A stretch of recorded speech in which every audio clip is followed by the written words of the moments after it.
철주 야담에 잘 오셨습니다. 여러분의 구독과 좋아요는 큰 힘이 됩니다. 그럼 재미있는 이야기 시작해 볼까요? 눈 내리는 밤 한 젊은 여인이 마을 어귀 장터 한복판에서 버려진 아이를 주워왔습니다. 헌데 이 아이 그냥 아이가 아닙니다. 관아창고 곡식을 빼돌린 포조를 잡아내고 독이 든 약을 먹고 죽을 뻔한 아이를 살려내는 사람의 얼굴만 봐도 그 사람의 운명을 꿰뚫어보는 관상 천재였던 것이지요. 5살 아이의 한마디가 고을 전체를 뒤흔들기 시작합니다. 과연 이 아이의 능력은 는 축복일까요? 아니면 저주일까요? 옛날 옛적 한양에서 사흘을 걸어 내려가면 나오는 작은 고을이 있었습니다. 그 고을의 장터는 5일장이 서는 날이면 사람들로 북적였지요. 어느 봄날 장터에 한 여인이 아이를 데리고 나타났습니다. 여인의 이름은 월선, 25 나이에 남편을 여의고 홀로 살아가는 과부였습니다. 그녀의 손을 잡고 선 아이는 겨우 5살. 월선이 석 달 전 눈 내리던 밤마을 어귀에서 주워온 아이였지요. 비단 보자기에 쌓여 버려진 아이였지만 월선은 그 아이를 제 자식처럼 품에 안았습니다. 아이에게는 이름조차 없었습니다.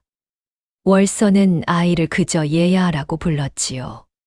그날도 월선은 아이의 손을 잡고 장터 한편에 자리를 폈습니다.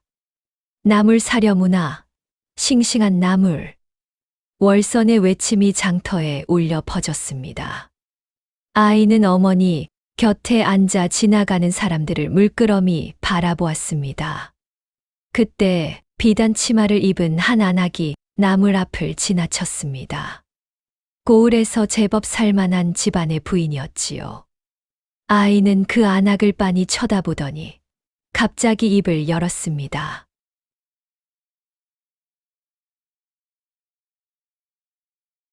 아주머니는 오늘 울게 될 상이네요. 장터가 순간 조용해졌습니다. 뭐라고?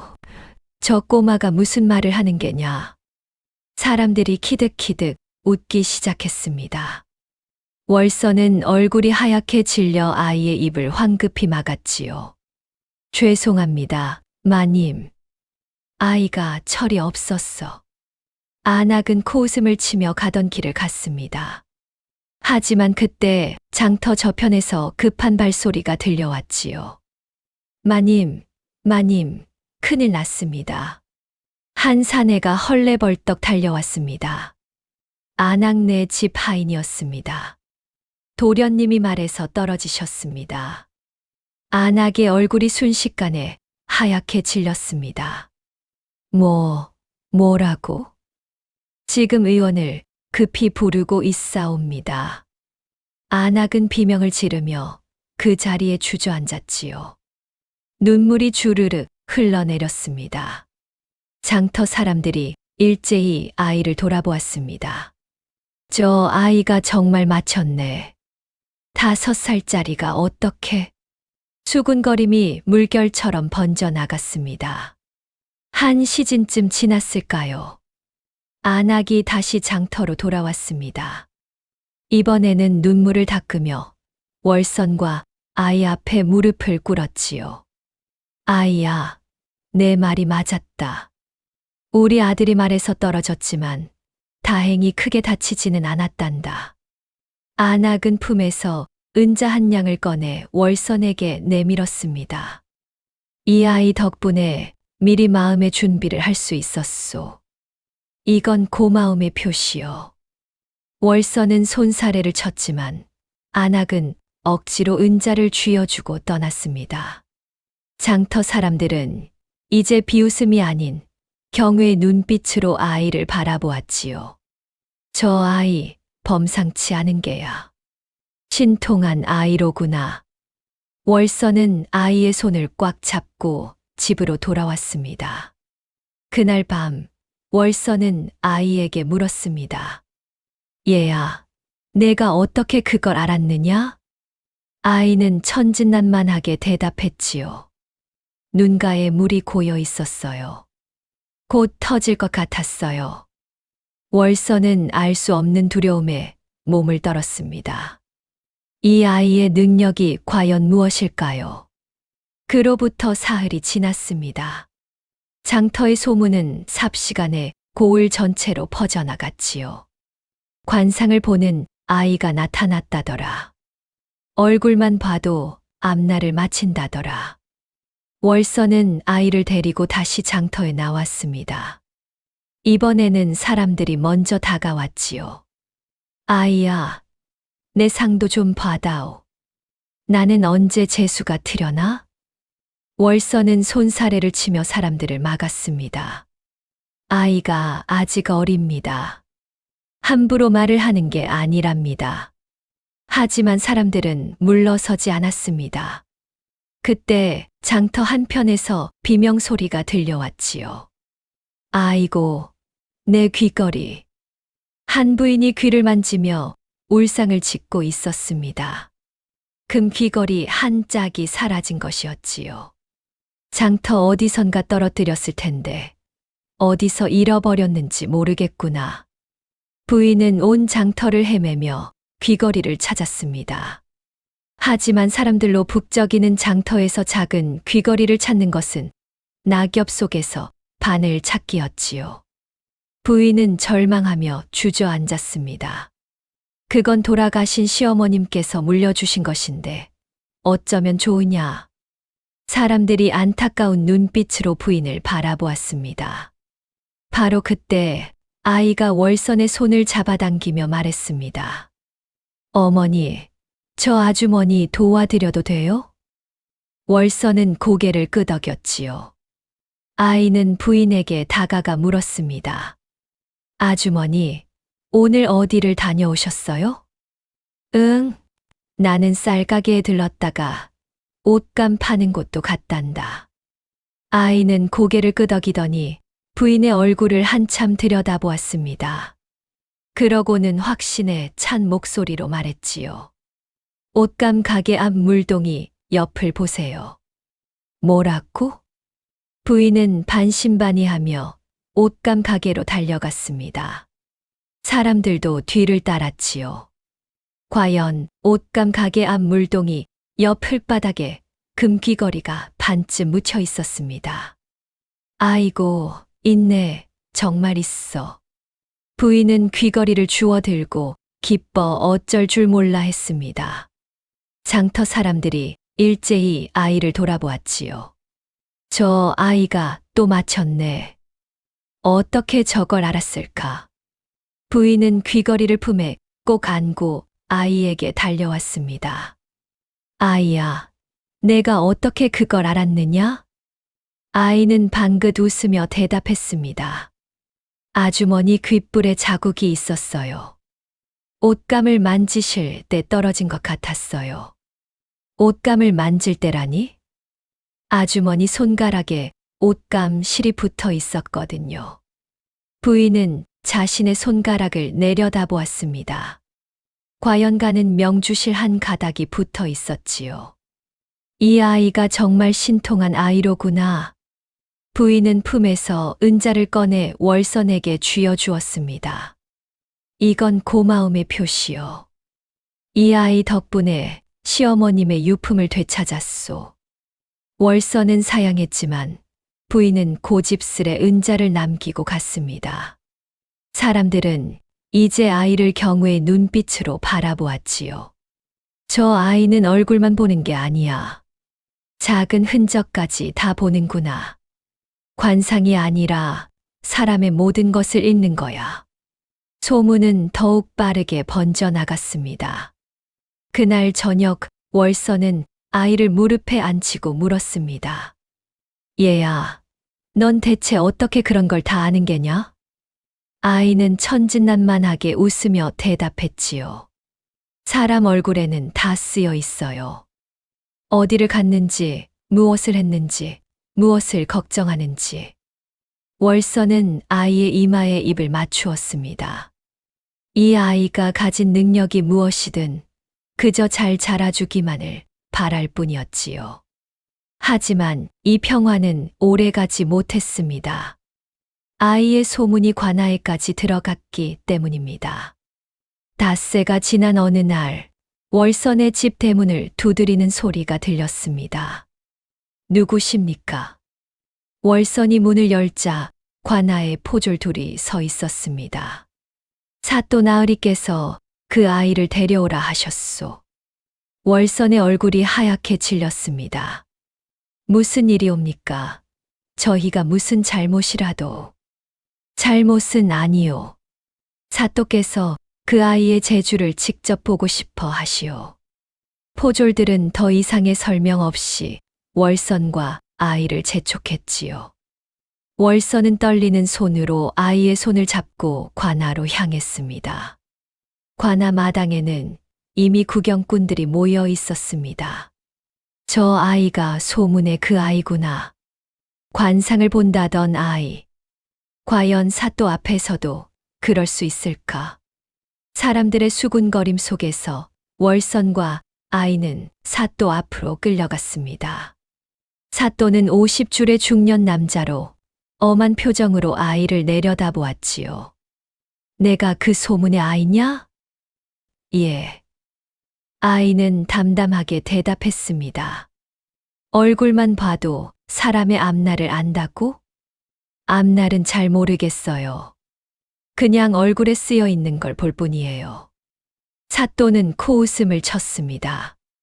허황된 소리 같지만 백성들 사이에 소문이 자자하니 직접 시험해 보겠다. 사또는 손뼉을 쳤습니다.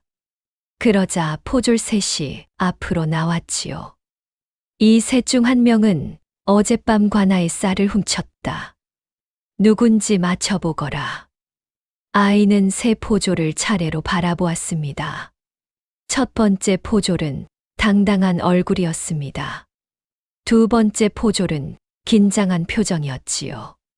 세 번째 포졸은 태연한 척하고 있었습니다. 아이는 한참을 바라보더니 세 번째 포졸을 가리켰습니다. 저 아저씨예요. 세 번째 포졸의 얼굴이 굳었습니다. 뭐라고? 이 꼬마가 함부로. 사또가 손을 들어 포졸을 제지했습니다. 근거가 있느냐? 저 아저씨 손톱 밑에 쌀겨가 끼어 있어요. 그리고 옷소매에 자루 끈 자국이 있어요. 사또는 포졸에게 다가가 손을 확인했습니다. 과연 손톱 밑에 희미하게 쌀겨가 묻어 있었지요. 옷을 걷어라. 포졸이 떨리는 손으로 소매를 걷어 올리자 자루끈에 눌린 붉은 자국이 선명했습니다. 이건 사또의 얼굴이 차갑게 굳었습니다. 내 놈 정말 쌀을 훔쳤구나. 나으리. 그게. 포졸은 더 이상 변명하지 못하고 무릎을 꿇었습니다. 관아 마당이 술렁였습니다. 저 아이가 정말 맞췄네. 신통한 아이로구나. 사람들의 감탄이 여기저기서 터져 나왔지요. 사또는 아이를 다시 한번 빤히 바라보았습니다. 그러더니 천천히 입을 열었습니다. 내 재주가 진짜인 것은 알겠다. 그렇다면 내 얼굴도 한번 봐라. 순간 관아 마당이 조용해졌습니다. 사또 자신의 얼굴을 보라는 것이었지요. 월선은 아이의 손을 꽉 쥐었습니다. 아이는 사또의 얼굴을 한참 들여다보았습니다. 그러고는 고개를 천천히 저었지요. 이 얼굴은 오늘 말하면 안 될 것 같아요. 사또의 눈빛이 순간 흔들렸습니다. 무슨 뜻이냐? 지금 말하면 나으리께서 후회하실 것 같아요. 관아 마당이 다시 술렁였습니다. 사또는 아이를 한참 들여다보더니 이내 손을 내저었지요. 좋다. 오늘은 이만 돌아가거라. 감사하옵니다. 나으리. 월선은 황급히 아이를 데리고 관아를 빠져나왔습니다. 관아 문을 나서는 순간 월선은 안도의 한숨을 내쉬었지요. 하지만 이제 고을 전체가 아이의 능력을 알게 되었습니다. 그날 밤 월서는 잠을 이룰 수 없었습니다. 아이의 능력이 축복이 될지 재앙이 될지 알 수 없었기 때문입니다. 관아에서 일이 있은 뒤 아이의 소문은 걷잡을 수 없이 퍼져나갔습니다. 고을뿐만 아니라 이웃 고을에까지 소문이 퍼졌지요. 한양 남쪽 고을에 신통한 아이가 있다더라. 얼굴만 봐도 도둑을 잡아낸다더라. 월서는 아이를 집 안에만 두려 했지만 사람들은 끊임없이 찾아왔습니다. 어느 날 저녁 월선의 집 대문을 거칠게 두드리는 소리가 들렸습니다. 문 열어라. 월선이 문을 열자 비단 도포를 입은 뚱뚱한 남자가 서 있었습니다. 그의 뒤에는 하인 셋이 따르고 있었지요. 누구십니까? 나는 이 고을의 김 부자라 하오. 그 신통한 아이를 보러 왔소. 김 부자는 고을에서 가장 많은 땅을 소유한 자였습니다. 하지만 그의 재산이 어떻게 모였는지는 아무도 정확히 알지 못했지요. 밤이 깊었사옵니다. 내일 다시 오시지요. 내일? 내가 직접 찾아왔는데 거절한단 말이오? 김 부자는 거칠게 문을 밀치고 안으로 들어왔습니다. 아이는 방 안에서 월선의 치마폭을 잡고 서 있었지요. 김 부자는 아이를 내려다보며 입꼬리를 올렸습니다. 오호, 이 아이로구나. 소문대로 영특해 보이는구먼. 무슨 일로 오셨습니까? 월선이 떨리는 목소리로 물었습니다. 간단하오. 이 아이를 내게 팔시오. 네. 내가 이 아이를 거두겠소. 은자 100냥을 주겠소.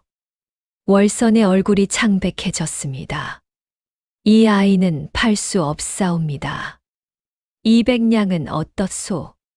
돈이 문제가 아니옵니다. 이 아이는 제 자식이나 다름없습니다. 김 부자의 얼굴이 일그러졌습니다. 주제도 모르고 과부 주제의 아이를 키우기나 하겠소. 그때 아이가 천천히 앞으로 나왔습니다. 김 부자를 또렷한 눈으로 바라보았지요. 영감님은 웃고 계시지만 발밑은 무너진 상이에요. 뭐라고? 김 부자의 얼굴이 굳었습니다. 지금은 부자지만 곧 웃을 사람은 아니에요. 이 버릇없는 것이. 김 부자가 손을 들어 아이를 때리려 했습니다. 하지만 월선이 아이를 끌어안으며 막아섰지요. 제발 돌아가 주십시오. 김 부자는 코웃음을 치며 돌아섰습니다. 좋아, 오늘은 이만 가주지. 하지만 두고 보시오. 그 아이 결국 내 손에 들어올 것이오. 김 부자는 협박하듯 말을 남기고 사라졌습니다. 월선은 떨리는 손으로 아이를 꼭 껴안았지요. 얘야, 괜찮으냐? 어머니, 저 사람 나쁜 사람이에요. 알고 있단다. 그래서 더 조심해야 해. 그날 밤, 월선은 아이를 재우고 홀로 마당에 앉았습니다. 달빛이 쓸쓸하게 마당을 비추었지요. 이 아이를 어떻게 지켜야 할까? 월선의 마음은 무겁기만 했습니다. 그로부터 사흘 뒤 고을에 이상한 소문이 돌기 시작했습니다. 김 부자네 땅에서 경계석이 움직였다더라. 이웃 농부가 항의했다더라. 관아에 고소장이 들어갔다더라. 소문의 진원지를 찾아보니 김 부자가 이웃 농부의 땅을 몰래 빼앗으려 했던 것이었습니다. 경계석을 몰래 옮겨 자기 땅을 넓히려 했던 것이지요. 농부는 관아에 고소했고 관아에서는 김 부자를 불러들였습니다. 사또는 엄한 얼굴로 김 부자를 꾸짖었지요. 땅을 빼앗으려 했다니 이 무슨 파렴치한 짓이냐. 억울하옵니다. 나으리, 그건 오해입니다. 하지만 증거는 명확했습니다. 김 부자는 벌금을 물고 명예에 큰 타격을 입었지요. 장터 사람들은 수군거렸습니다. 그 아이가 마쳤네. 김 부자의 발밑이 정말 무너졌구나. 웃고 있어도 곧 웃을 사람이 아니라더니. 김 부자는 이를 갈며 집으로 돌아갔습니다. 그 아이 때문이다. 그 아이만 없었다면 김 부자의 마음속에 독한 감정이 자리 잡기 시작했지요. 월서는 이 소식을 듣고 더욱 불안해졌습니다. 김 부자가 가만히 있지 않을 것이기 때문이었습니다. 과연 더 큰 시련이 다가오고 있었습니다. 김 부자는 복수를 다짐했습니다. 그는 관아에서 창피를 당한 뒤 밤낮으로 아이를 손에 넣을 방법을 궁리했지요. 저 아이만 내 손에 넣으면 모든 것을 되찾을 수 있다. 김 부자는 고을의 건달 둘을 불러들였습니다. 너희 일 하나 해라. 무슨 일입니까, 나리? 과부 집에 있는 아이를 데려와라. 조용히 아무도 모르게. 건달들은 서로 얼굴을 마주 보았습니다. 아이를 훔쳐오라는 말씀이십니까? 훔치는 게 아니라 데려오는 것이다. 은자 10냥씩 주마. 건달들의 눈이 번뜩였습니다. 알겠습니다, 나리. 그날 밤 달도 없는 칠흑 같은 어둠 속에서 건달 둘이 월선의 집 담을 넘었습니다. 조용히 방문을 열자 아이가 월선의 품에 안겨 자고 있었지요. 건달들은 조심스레 아이를 빼내려 했습니다. 하지만 그 순간 아이가 눈을 떴습니다. 아이는 건달들을 빤히 쳐다보더니 조용히 말했지요. 아저씨들, 지금 돌아가면 괜찮아요. 뭐야? 건달들은 깜짝 놀랐습니다. 지금 돌아가면 아저씨들은 나쁜 일 안 하게 돼요. 이 꼬마가. 한 건달이 아이의 입을 막으려 했습니다. 바로 그때 월선이 눈을 떴습니다. 누구냐? 월선의 비명에 이웃집 개가 짖기 시작했지요. 건달들은 황급히 담을 넘어 도망쳤습니다. 월선은 떨리는 손으로 아이를 껴안았습니다.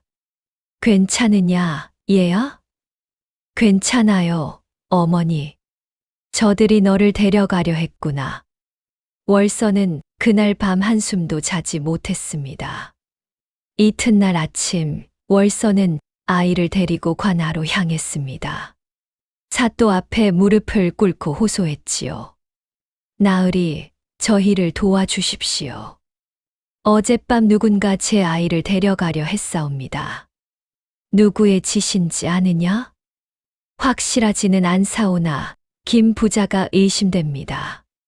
사또는 눈썹을 찌푸렸습니다. 증거가 있느냐? 없사옵니다. 하지만 사또는 고개를 저었습니다. 증거 없이는 어찌할 도리가 없다. 월선의 얼굴이 창백해졌습니다. 그때 아이가 나섰습니다. 나으리, 제가 범인을 찾을 수 있어요. 내가 그 사람들 얼굴을 봤어요. 장터에 나가면 찾을 수 있어요. 사또는 잠시 생각하더니 고개를 끄덕였습니다. 좋다. 포졸 둘을 붙여주마. 가서 범인을 찾아라. 월선과 아이는 포졸 둘과 함께 장터로 향했습니다. 장터는 여느 때처럼 사람들로 붐볐지요. 아이는 천천히 사람들을 살펴보았습니다. 한 시즌쯤 지났을까요? 아이가 갑자기 두 남자를 가리켰습니다. 저 사람들이에요. 포졸들이 그들에게 다가갔습니다. 너희 어젯밤 어디 있었느냐? 저희는 그냥 집에. 한 건달이 식은땀을 흘렸습니다. 아이가 말했습니다. 저 아저씨 손에 우리 집 담벽 흙이 묻어 있어요. 그리고 옷에 개침이 묻어 있어요. 포졸들이 건달의 손을 확인하자 과연 붉은 흙이 묻어 있었습니다. 월선 내 집 담벽의 흙이었지요. 이놈들, 내가 시킨 자가 누구냐? 포졸들이 다그치자 건달들은 결국 입을 열었습니다. 김 부자입니다. 김 부자가 시켰습니다. 관하로 돌아온 사또는 즉시 김 부자를 불러들였습니다. 내가 아이를 납치하려 했다는데 사실이냐? 억울하옵니다. 나으리. 하지만 건달들의 증언은 명확했습니다. 사또는 김 부자에게 곤장 30대를 내렸습니다. 다시 한번 이런 짓을 하면 그땐 유배를 보낼 것이다. 김 부자는 곤장을 맞고 돌아갔습니다. 하지만 그의 눈에는 더욱 독한 빛이 서려 있었지요. 기어이 저 아이를 손에 넣고 말겠다. 김 부자가 곤장을 맞은 뒤 고을에는 잠시 평화가 찾아왔습니다. 월선은 안도의 한숨을 내쉬었지요. 하지만 아이는 여전히 불안한 표정이었습니다. 어머니, 아직 끝나지 않았어요. 무슨 소리냐, 얘야? 사또 나으리의 얼굴이 자꾸 떠올라요. 아이는 관아에서 사또의 얼굴을 봤을 때부터 마음이 무거웠습니다. 사또의 얼굴에는 깊은 근심이 서려 있었기 때문이지요. 며칠 뒤 고을에 이상한 소문이 돌기 시작했습니다. 사또께서 요즘 밤마다 한숨을 쉬신다더라. 식사도 제대로 안 하신다더라. 무슨 큰 걱정이 있으신 모양이다. 월선은 이 소문을 듣고 아이를 돌아보았습니다. 내가 그때 본 게 이것이었구나. 어머니, 제가 사또 나으리께 가봐도 될까요? 아직 어린 내가 무슨. 사또 나으리가 저를 지켜주셨어요. 이번엔 제가 도와드리고 싶어요. 월선은 아이의 진심 어린 눈빛을 보고 고개를 끄덕였습니다. 이튿날 월선과 아이는 관아를 찾아갔습니다. 나으리, 아이가 나으리를 뵙고 싶다 하옵니다. 사또는 초췌한 얼굴로 아이를 맞이했습니다. 무슨 일로 왔느냐? 나으리, 얼굴이 많이 안 좋으세요. 사또는 씁쓸하게 웃었습니다. 내 눈에는 그렇게 보이는구나. 나으리께서는 지금 큰 걱정을 하고 계세요. 사또는 한숨을 내쉬었습니다. 내 말이 맞다. 나는 지금 큰 걱정 속에 있다. 무엇이 걱정이신지 말씀해 주시면 제가 도와드릴 수 있을지도 몰라요. 사또는 잠시 망설이다가 입을 열었습니다. 사실은 내 아들이 한양에서 큰 빚을 졌다. 갚지 못하면 옥에 갇힐 판이다. 얼마나 큰 빚이옵니까? 은자 500냥이다. 내가 평생 모은 돈으로도 부족하다. 아이는 사또의 얼굴을 한참 바라보았습니다. 나으리, 아드님의 빚은 진짜 빚이 아니에요. 무슨 뜻이냐? 누군가 아드님을 속였어요. 빚이 아니라 함정이에요. 사또의 눈이 커졌습니다. 어떻게 그걸 아느냐? 나으리 얼굴에 분노가 섞여 있어요. 걱정만 하는 게 아니라 누군가를 원망하고 계세요. 사또는 깊은 한숨을 내쉬었습니다. 내 말이 맞다. 내 아들은 한양의 어떤 권세가에게 속았다. 도박에 빠뜨린 뒤 일부러 빚을 지게 만든 것이다. 왜 그런 짓을 했을까요? 그 권세가는 나를 이 자리에서 끌어내리고 싶어 한다. 내가 청렴하게 고을을 다스리자 뇌물을 챙길 수 없었기 때문이다. 아이는 고개를 끄덕였습니다. 나으리, 그럼 이건 어떨까요? 나으리께서 직접 한양으로 가셔서 그 권세가를 만나세요. 만나서 무엇을 하란 말이냐? 권세가의 얼굴을 보시면 약점을 찾을 수 있을 거예요. 사또는 고개를 저었습니다. 그가 누군지 알면서도 어찌 대적할 수 있겠느냐. 아이는 방긋 웃었습니다. 제가 함께 가면 어떨까요? 제가 그 사람 얼굴을 보면 약점을 찾을 수 있을 거예요. 월선이 깜짝 놀라 아이를 말렸습니다. 얘야, 그건 너무 위험하다. 하지만 사또는 아이의 눈을 빤히 들여다보았습니다. 그 눈에는 진심이 담겨 있었지요. 정말 날 도와주겠느냐? 네. 나으리께서 저를 지켜주셨으니 이번엔 제가 도와드릴게요. 사또는 길게 생각했습니다. 이 어린아이를 위험에 빠뜨리는 것이 옳은가? 하지만 다른 방법이 없었습니다. 좋다. 함께 한양으로 가자. 사흘 뒤 사또는 아이와 월선, 그리고 포졸 둘과 함께 한양으로 향했습니다. 길은 험했지만 아이는 전혀 힘들어하지 않았지요. 오히려 신기한 눈으로 주변을 둘러보았습니다.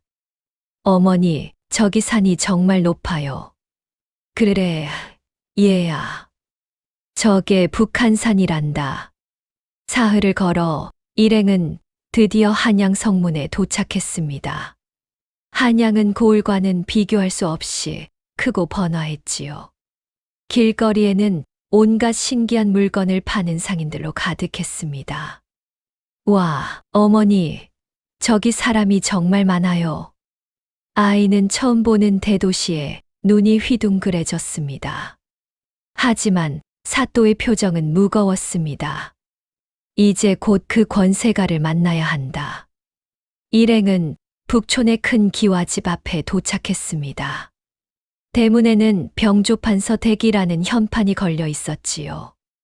여기가 바로 그 권세가의 집이다. 사또가 대문을 두드리자 사내종이 나왔습니다. 누구시오? 나는 남쪽 고을의 사또다. 판서 나으리를 뵙고 싶소. 사내종은 안으로 들어가더니 잠시 후 나와 말했습니다. 들어오시오. 일행은 대문을 들어섰습니다. 넓은 마당과 웅장한 사랑채가 눈에 들어왔지요. 사랑채에는 50줄의 남자가 앉아 있었습니다. 병조판서 이완석이었습니다. 오, 먼 곳에서 오시느라 수고했소. 이완석은 겉으로는 친절했지만 눈빛은 차가웠습니다. 판서 나으리, 제 아들의 일로 왔사옵니다. 아드님 말이오? 아, 그 도박 빚 말이오? 그 빚은 나으리께서 일부러 만든 함정이 아니옵니까? 이완석의 얼굴이 굳었습니다. 함정이라니 무슨 헛소리요. 빚은 빚이요. 갚지 못하면 옥에 가야지. 바로 그때 아이가 앞으로 나섰습니다. 이완석을 똑바로 바라보았지요. 어른, 거짓말하시면 안 돼요. 뭐야? 이 꼬마가 누구요? 나으리, 이 아이는 사람의 얼굴을 읽습니다. 사또가 설명했습니다. 이완석은 코웃음을 쳤습니다. 허황된 소리. 꼬마 하나 데리고 와서 무슨 협박을 하려는 게요. 아이는 이완석의 얼굴을 계속 바라보았습니다. 그러더니 조용히 말했지요. 어른의 왼쪽 눈가에 떨림이 있어요. 거짓말을 할 때 나오는 떨림이에요.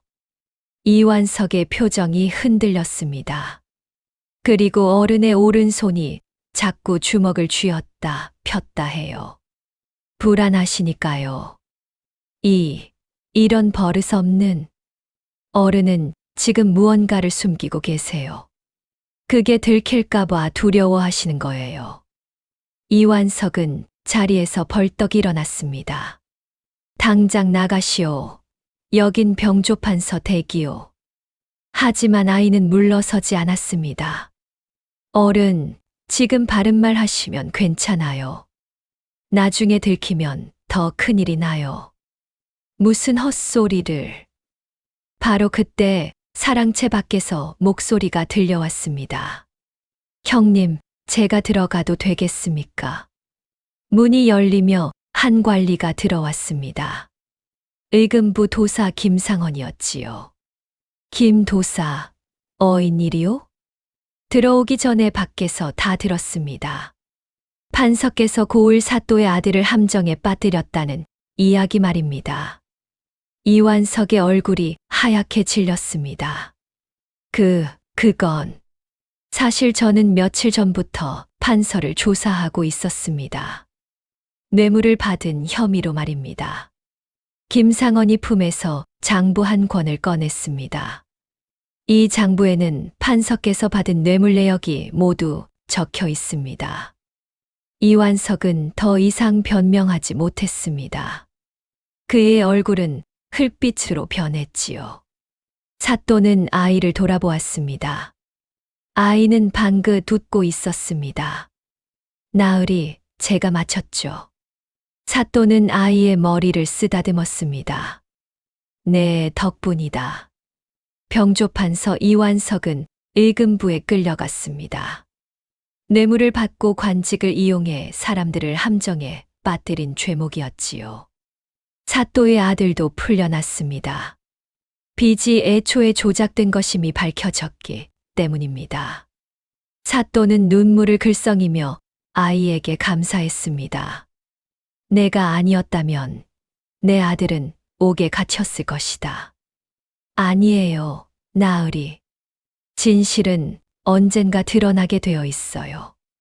하지만 이 일로 인해 아이의 소문은 한양 전역에 퍼지기 시작했습니다. 남쪽 고을에서 온 아이가 병조판서의 비리를 밝혀냈다더라. 얼굴만 봐도 거짓을 간파한다더라. 신통한 아이라더라. 한양의 양반들은 흥미를 보였습니다. 어떤 이들은 호기심에, 어떤 이들은 자신의 문제를 해결하기 위해 아이를 찾았지요. 사또는 아이와 월선을 한양의 한 객사에 머물게 했습니다. 며칠 쉬었다가 고을로 돌아가자. 하지만 그 며칠 사이 객사 앞에는 사람들이 줄을 섰습니다. 제 얼굴 좀 봐주시오. 내 앞날이 어떤지 알고 싶소. 월선은 난감한 표정으로 사람들을 돌려보냈습니다. 아이가 아직 어립니다. 모든 분을 다 볼 수는 없습니다. 하지만 어느 날 한 노파가 찾아왔습니다. 남루한 옷을 입은 가난한 노파였지요. 제발 제 손자를 봐주십시오. 노파는 무릎을 꿇으며 애원했습니다. 손자가 병에 걸렸는데 의원들은 모두 손을 놓았습니다. 이 아이만이 유일한 희망입니다. 월선은 차마 거절할 수 없었습니다. 아이도 노파를 보더니 고개를 끄덕였지요. 할머니, 손자분을 데려오세요. 노파는 눈물을 흘리며 손자를 데려왔습니다. 10살쯤 된 아이였는데 얼굴이 누렇게 떠 있었습니다. 아이는 그 아이의 얼굴을 한참 들여다보았습니다. 이 아이는 병이 아니에요. 네. 독을 먹었어요. 천천히 죽어가는 독이에요. 노파의 얼굴이 창백해졌습니다. 독이라니요. 누가 우리 손자에게. 할머니, 손자분이 매일 먹는 게 있나요? 매일? 약을 먹고 있습니다. 한 의원이 지어준 약이지요. 그 약에 독이 섞여 있어요. 노파는 비명을 질렀습니다. 그럴 리가. 그 의원은 우리를 치료해 준다고. 아이는 조용히 말했습니다. 그 의원이 할머니네 땅을 노리고 있어요. 손자가 죽으면 할머니는 슬픔에 빠져 땅을 헐값에 팔 거예요. 노파는 그제야 깨달았습니다. 최근 그 의원이 땅을 팔라고 계속 권유했던 것이 떠올랐지요. 그 의원 이름이 무엇이냐? 사또가 물었습니다. 허준익이라 합니다. 당장 그 의원을 잡아들여라. 사또의 명령에 포졸들이 움직였습니다. 그날 저녁 의원 허준익은 포박되어 관하로 끌려왔습니다. 그의 집에서 독약과 토지 문서가 발견되었지요. 허준익은 결국 자백했습니다. 노파의 땅이 탐이 났습니다. 그래서 그는 곤장을 맞고 유배형에 처해졌습니다. 노파는 눈물을 흘리며 아이에게 감사했지요. 이 은혜를 어찌 갚아야 할지 모르겠습니다. 할머니 손자분 잘 돌보세요. 그게 저에게는 가장 큰 보답이에요. 이 일이 있은 뒤 아이의 소문은 더욱 퍼져나갔습니다. 저 아이는 선한 일에만 능력을 쓴다더라. 돈을 바라지 않는다더라. 진짜 하늘이 내린 아이다. 하지만 소문이 퍼질수록 아이를 시기하는 사람들도 생겨났습니다. 한양의 어떤 권력자들은 아이를 위험한 존재로 여기기 시작했지요. 저 아이가 우리의 비밀을 알아내면 어쩌나. 그들은 아이를 제거할 음모를 꾸미기 시작했습니다. 한양에서의 나흘째 밤이었습니다. 객사에서 쉬고 있던 월선과 아이에게 한 사내가 찾아왔습니다. 비단 도포를 입은 중년 사내였는데 얼굴에는 음흉한 기운이 서려 있었지요. 소위는 대전감찰 이동욱이라 합니다. 대전감찰이라 하시면 임금님을 보좌하는 관리가 아니십니까? 월선이 놀라 물었습니다. 그렇습니다. 제가 이렇게 찾아온 것은 이 아이 때문입니다. 저희 아이가 무슨 잘못이라도 잘못은 아닙니다. 오히려 큰 일을 부탁드리러 왔지요. 이동욱은 아이를 빤히 들여다보았습니다. 아이야, 내가 얼굴을 읽는다는 소문이 자자하더구나. 그냥 보이는 것을 말할 뿐이에요. 좋다. 그렇다면 내 부탁을 들어다오. 대궐 안에 영모를 꾸미는 자가 있다. 내가 그 자를 찾아주면 큰 상을 내리겠다. 월선의 얼굴이 굳었습니다. 영모라니요. 그건 너무 위험한 일입니다. 위험하지 않습니다. 그저 몇 명의 얼굴을 보고 누가 거짓말을 하는지만 가려내면 됩니다. 하지만 아이는 고개를 저었습니다. 싫어요. 이동욱의 얼굴이 굳었습니다. 아저씨는 거짓말을 하고 있어요. 무슨 소리냐? 아저씨 눈빛이 흔들려요. 영모를 잡으려는 게 아니라 누군가를 영모로 몰려는 거예요. 이동욱의 얼굴이 일그러졌습니다. 이 버릇없는 것이. 그는 손을 들어 아이를 때리려 했습니다. 하지만 월선이 아이를 끌어안으며 막아섰지요. 제 아이를 건드리지 마십시오. 좋다. 오늘은 이만 가주지. 하지만 후회할 것이다. 이동욱은 협박하듯 말을 남기고 객사를 나갔습니다. 월선은 떨리는 손으로 아이를 안았습니다. 얘야, 무서웠지? 괜찮아요, 어머니. 저 사람은 나쁜 사람이에요. 이튿날 사또가 객사로 급히 달려왔습니다. 큰일 났소. 대전감찰 이동욱이 너희를 영모로 고발했소. 네. 월선의 얼굴이 창백해졌습니다. 이동욱은 너희가 거짓으로 병조판서를 모함했다고 주장하고 있소. 그리고 아이를 이용해 조정을 흔들려 한다고 말이오. 그건 터무니없는 거짓말입니다. 나도 안다. 하지만 이동욱은 권력이 있는 자다. 임금님께 직접 상소를 올렸소. 사또의 얼굴은 어두웠습니다. 어떻게 해야 합니까? 한 가지 방법이 있소. 임금님 앞에서 직접 결백을 증명하는 것이요. 임금님 앞에서요? 그렇소. 임금님께서 이 사건에 관심을 보이셨소. 내일 대전에서 신문이 열릴 것이요. 월선은 아이를 꽉 껴안았습니다. 대전에서 신문이라니 이 어린 아이가 감당할 수 있을까? 하지만 아이는 오히려 차분했습니다. 어머니, 괜찮아요. 진실은 언제나 밝혀져요. 이튿날 아침, 월선과 아이는 사또와 함께 대궐로 향했습니다. 대궐문은 웅장했고 궁궐 안은 화려했지요. 하지만 아이의 눈에는 두려움이 없었습니다. 대전 앞에는 이미 많은 관리들이 모여 있었습니다. 이동욱도 그곳에 서 있었지요. 저것들이 영모를 꾸민 자들입니다.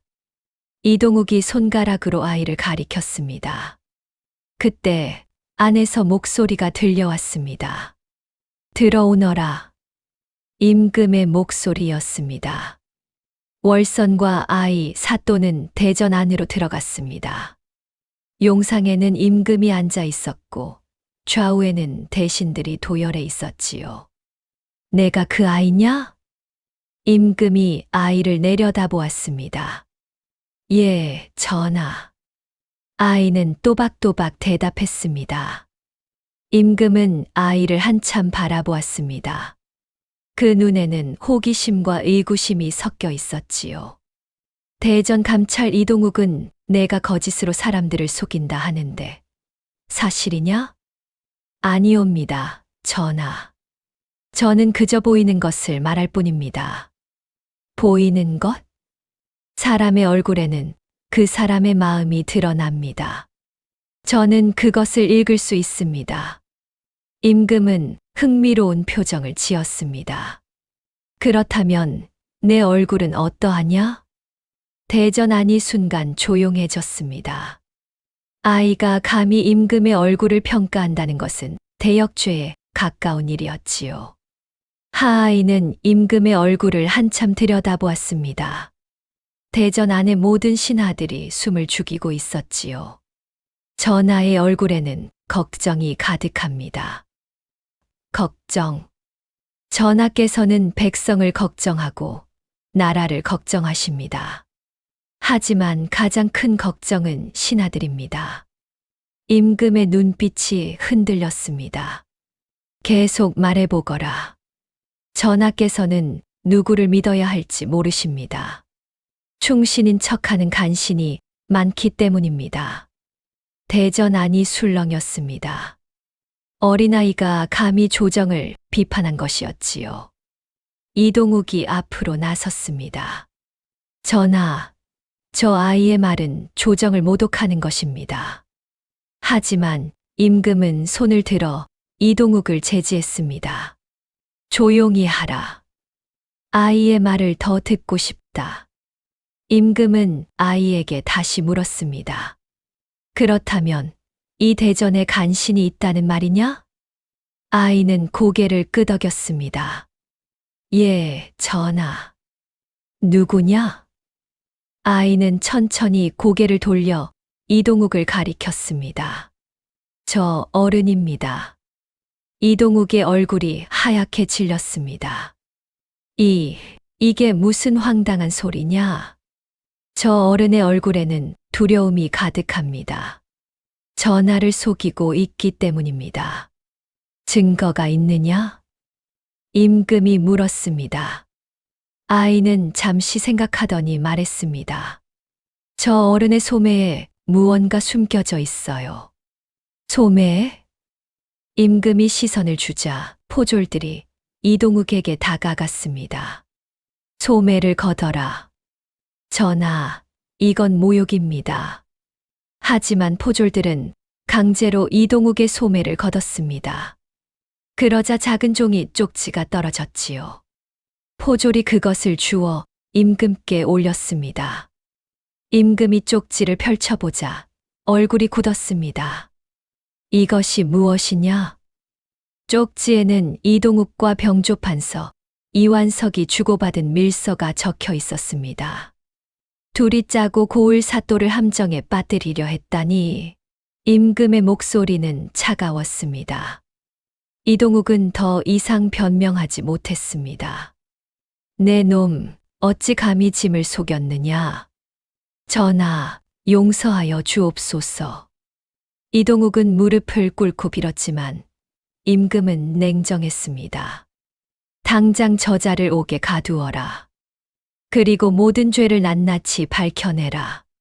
포졸들이 이동욱을 끌고 나갔습니다. 대전 안의 신하들은 모두 놀란 표정이었지요. 임금은 아이를 다시 보았습니다.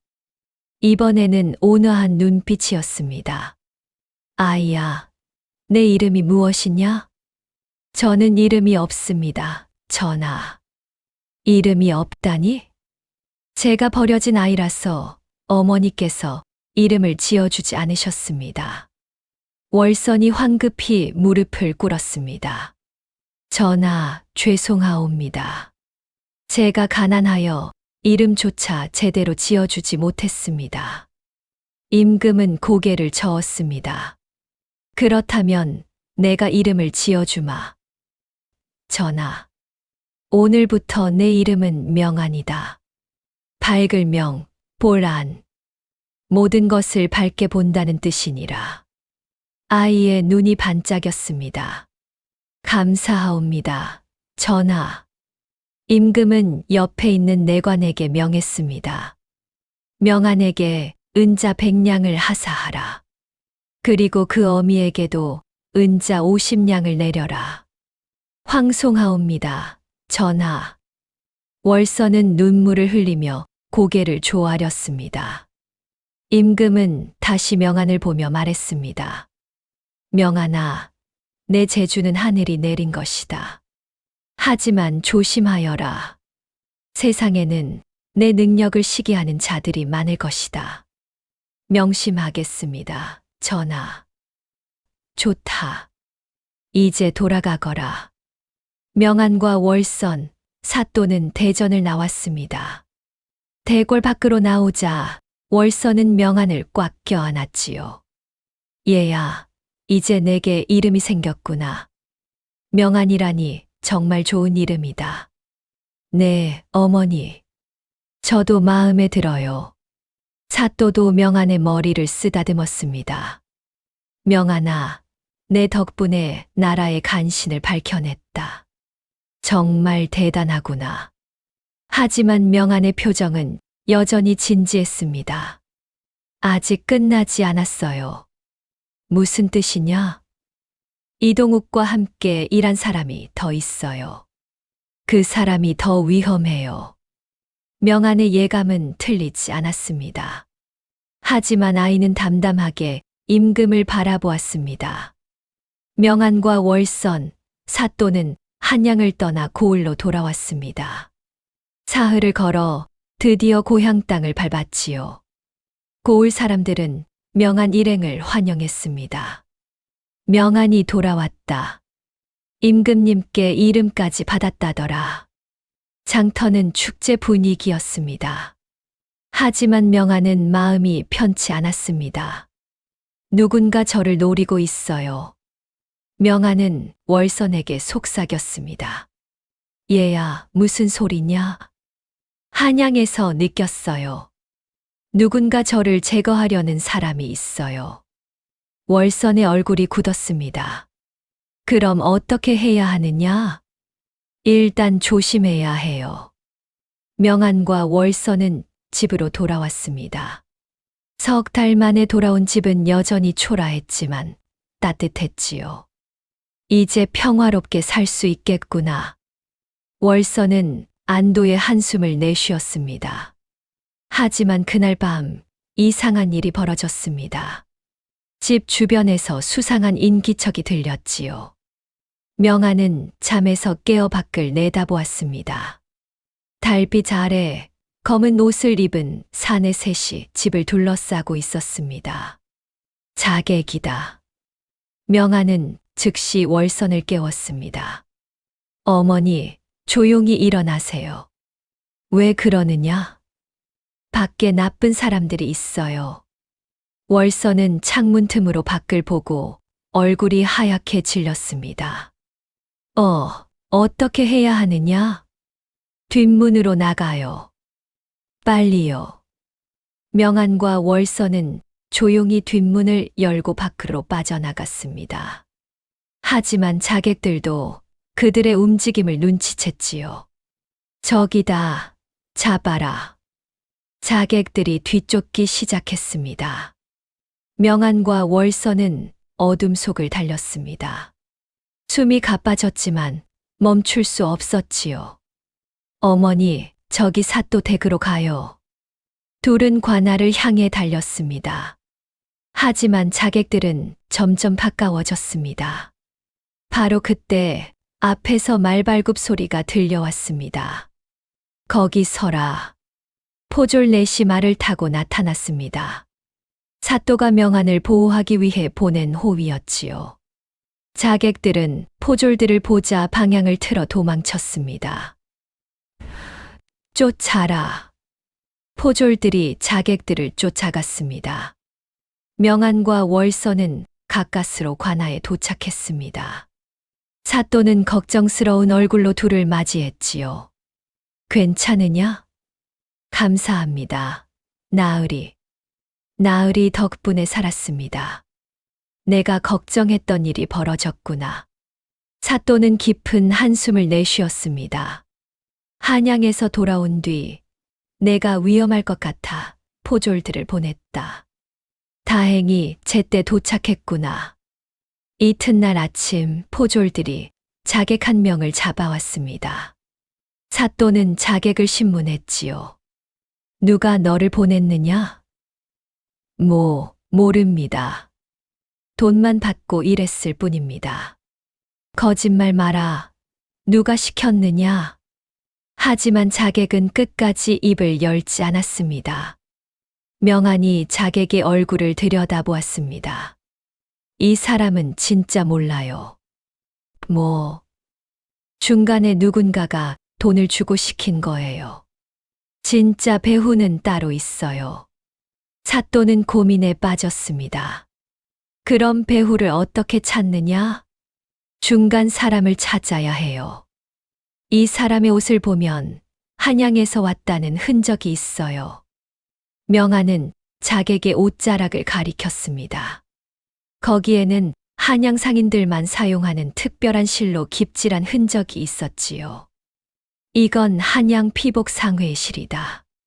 사또가 확인했습니다. 그렇다면 한양에서 보낸 자객이구나. 나으리, 이동욱과 관련이 있을 거예요. 하지만 이동욱은 이미 옥에 갇혔다. 이동욱과 함께 일한 사람이 있어요. 그 사람이 저를 제거하려는 거예요. 사또는 즉시 한양으로 전가를 보냈습니다. 조사를 해달라는 내용이었지요. 사흘 뒤 한양에서 답신이 왔습니다. 이동욱과 함께 비리를 저지른 호조 판서 박규환이 잡혔다는 소식이었습니다.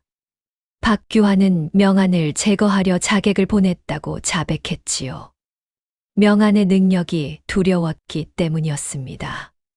박규환도 결국 파직되고 유배형에 처해졌습니다. 고을에는 다시 평화가 찾아왔지요. 하지만 명안은 알고 있었습니다. 자신의 능력이 계속 알려지면 앞으로도 이런 일이 반복될 것이라는 걸. 한양의 위협이 사라진 뒤 고을에는 평화가 찾아왔습니다. 명안은 다시 월선과 함께 조용히 살기 시작했지요. 장터에 나가지도 않고 사람들을 만나지도 않았습니다. 하지만 고을 어딘가에는 여전히 명안을 증오하는 자가 있었습니다. 바로 김 부자였지요. 김 부자는 명안 때문에 땅을 빼앗겼고 곤장까지 맞았습니다. 그의 명예는 땅에 떨어졌고 사람들은 그를 비웃었지요. 김 부자가 5살짜리 아이한테 당했다더라. 관상도 못 보는 주제에 아이를 욕심냈다가 망신만 당했지. 김 부자는 이를 갈았습니다. 저 아이만 없으면 모든 게 제자리로 돌아올 텐데. 김 부자는 마지막 복수를 계획했습니다. 어느 날 밤, 김 부자는 마을의 불안당 5을 불러 모았습니다. 너희 일 하나 해라. 은자 50냥씩 주마. 무슨 일입니까, 나리? 과부 집에 불을 질러라. 밤에 몰래, 아무도 모르게. 불안당들은 서로 얼굴을 마주 보았습니다. 사람이 죽을 수도 있는데 그게 목적이다. 그 집 사람들이 모두 다 죽어야 한다. 불안당들은 머뭇거렸지만 결국 돈에 눈이 멀었습니다. 알겠습니다. 날이 사흘 뒤 달도 없는 깜깜한 밤이었습니다. 불안당 5은 월선의 집 주변에 몰래 다가갔지요. 손에는 횃불과 기름을 들고 있었습니다. 자, 시작하자. 그들은 집 주변에 기름을 뿌리기 시작했습니다. 하지만 그때 명안이 방문을 열고 나왔습니다. 누구세요? 불안당들은 깜짝 놀랐습니다. 이놈이 깨어 있었어. 상관없다. 어차피 불을 지를 거다. 한 불안당이 횃불을 집에 던졌습니다. 순식간에 불길이 타올랐지요. 불이야, 불이야. 월선이 비명을 지르며 뛰어나왔습니다. 불안당들은 도망가려 했지만 그 순간 사방에서 포졸들이 나타났습니다. 꼼짝 마라. 포졸들이 불안당들을 포박했습니다. 사또가 말해서 내려 명안에게 다가왔지요. 괜찮으냐, 명안아? 감사합니다. 나으리. 미리 알려드리길 잘했어요. 사실 명안은 사흘 전부터 김 부자의 움직임을 눈치채고 있었습니다. 장터에서 김 부자를 우연히 보았는데 그의 얼굴에 살기가 서려 있었기 때문이지요. 명안은 즉시 사또에게 알렸고 사또는 포졸들을 미리 배치해 두었던 것입니다. 불은 이웃 사람들의 도움으로 빠르게 꺼졌습니다. 다행히 집은 일부만 탔을 뿐 큰 피해는 없었지요. 사또는 불안당들을 신문했습니다. 누가 너희를 시켰느냐? 불안당들은 처음엔 입을 다물었습니다. 하지만 명안이 그들의 얼굴을 보더니 말했지요. 저 사람은 거짓말을 하고 있어요. 하지만 저 사람은 진실을 말하고 싶어 해요. 명안은 한 불안당을 가리켰습니다. 사또는 그 불안당을 따로 데려가 회유했습니다. 내가 진실을 말하면 형을 감해주마. 불안당은 결국 입을 열었습니다. 김 부자입니다. 김 부자가 은자 50냥씩 주며 시켰습니다. 사또는 즉시 김 부자를 잡아들였습니다. 관아 마당에 끌려온 김 부자는 발버둥 쳤지요. 억울합니다. 나으리, 저는 아무 짓도 하지 않았습니다. 하지만 증거는 명확했습니다. 불안당들의 증언, 그리고 김 부자의 집에서 발견된 기름 항아리와 은자가 모든 것을 증명했지요. 사또는 엄한 얼굴로 판결을 내렸습니다. 김 부자, 너는 살인을 도모했다. 곤장 100대의 재산을 몰수하고 섬으로 유배를 보낸다. 나으리, 제발. 김 부자는 애원했지만 사또는 단호했습니다. 김 부자는 곤장을 맞고 유배길에 올랐습니다. 고을 사람들은 박수를 쳤지요. 악한 이 벌을 받았구나. 명안이 또 한 번 고을을 구했어. 하지만 명안의 표정은 밝지 않았습니다. 월선이 물었습니다. 왜 그러느냐, 얘야? 이제 모든 게 끝났잖아. 어머니, 저는 사람들이 무서워요. 무슨 소리냐? 제가 사람들의 비밀을 볼 수 있다는 것 때문에 사람들이 저를 두려워해요. 그리고 저를 제거하려 해요. 월선은 명안을 꽉 껴안았습니다. 얘야, 내 능력은 나쁜 게 아니란다. 선한 일 했으면 많은 사람을 도울 수 있어. 하지만 저는 그냥 평범하게 살고 싶어요. 명안의 눈에 눈물이 맺혔습니다. 김 부자가 유배를 간 뒤 고을은 다시 평화로워졌습니다. 하지만 명안의 마음은 여전히 무거웠지요. 명안은 며칠 동안 방에만 틀어박혀 있었습니다. 밥도 제대로 먹지 않았습니다. 월선은 걱정이 태산 같았지요. 얘야, 밥이라도 먹어야지. 어머니, 저는 식욕이 없어요. 무슨 생각을 그리 하느냐? 명아는 한참을 망설이다가 입을 열었습니다. 어머니, 제 능력을 없앨 수는 없을까요? 뭐라고?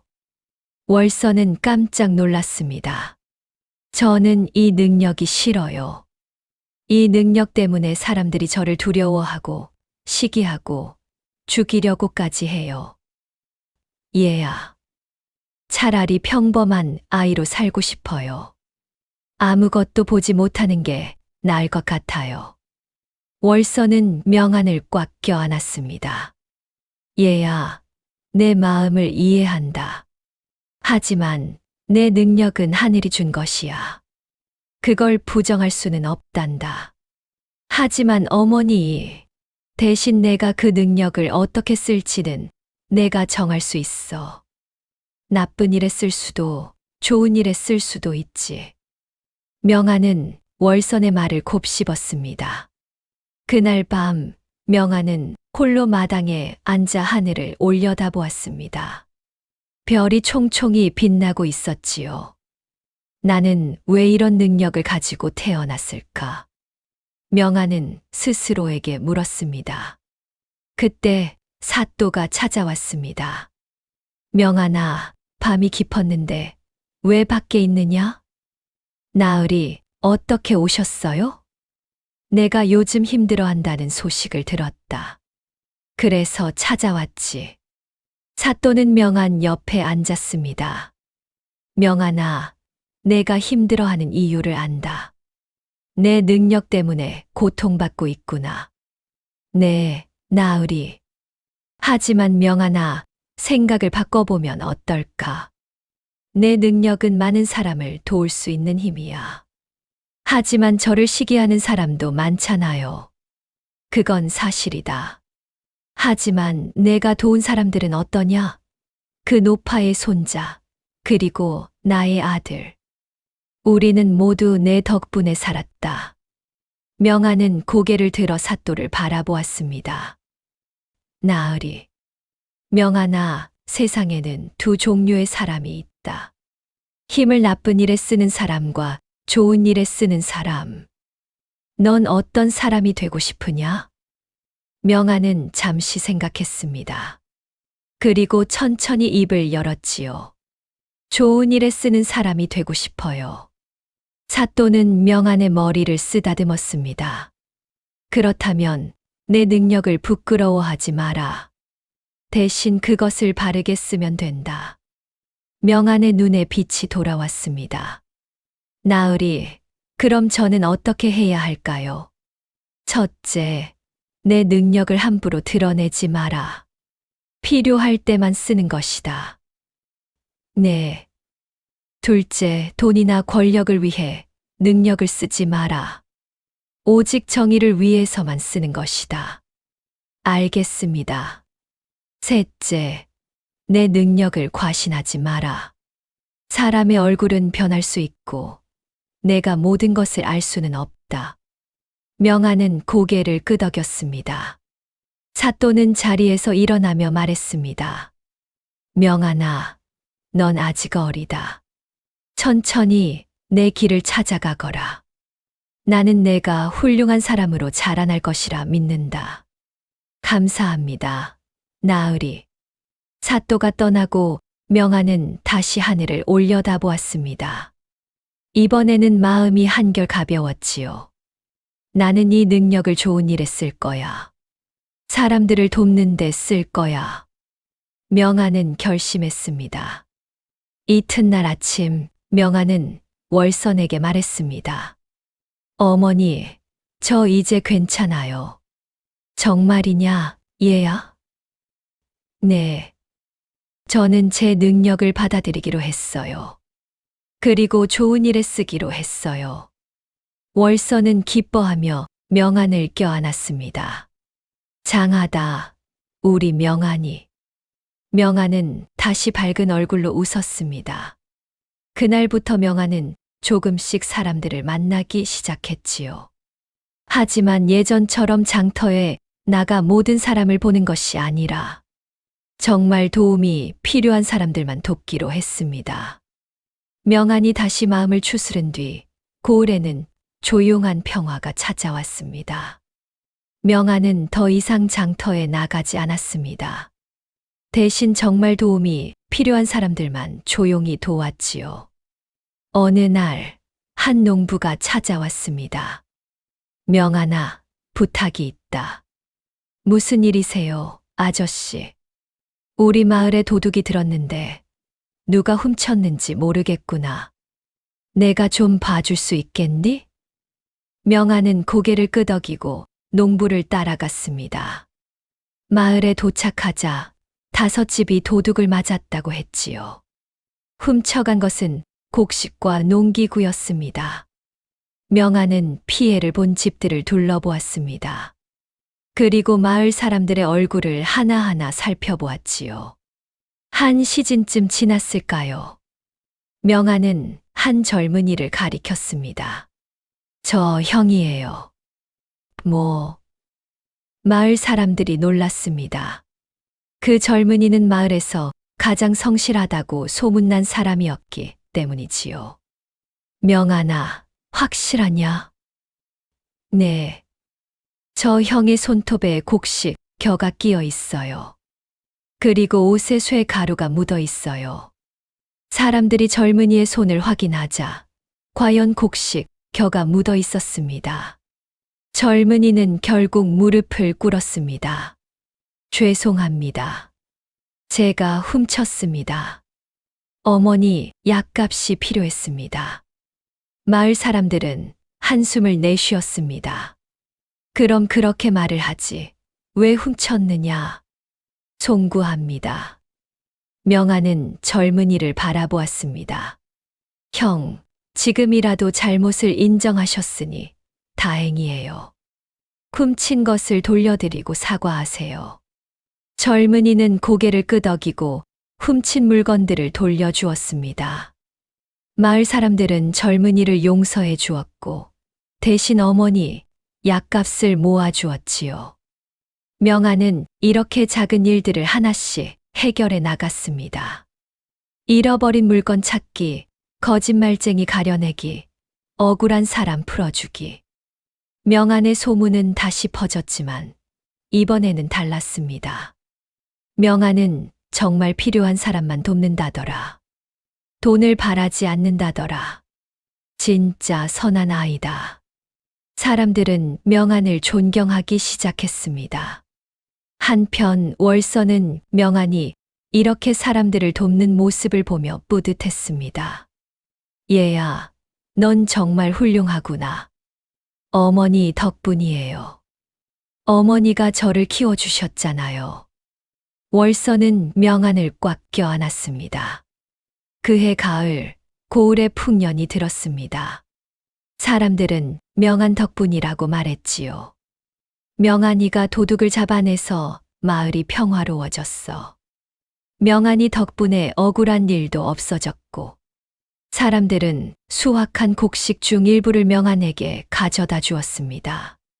명안과 월선의 곳간은 처음으로 가득 찼지요. 어머니, 우리 이제 배불리 먹을 수 있어요. 그래, 얘야. 하지만 이것도 내가 선한 일을 했기 때문이란다. 명안은 방긋 웃었습니다. 그날 밤, 명안은 마당에 앉아 달을 바라보았습니다. 달은 둥글고 밝았지요. 나는 이제 제 능력이 좋아요. 사람들을 도울 수 있으니까요. 명안은 처음으로 자신의 능력에 감사했습니다.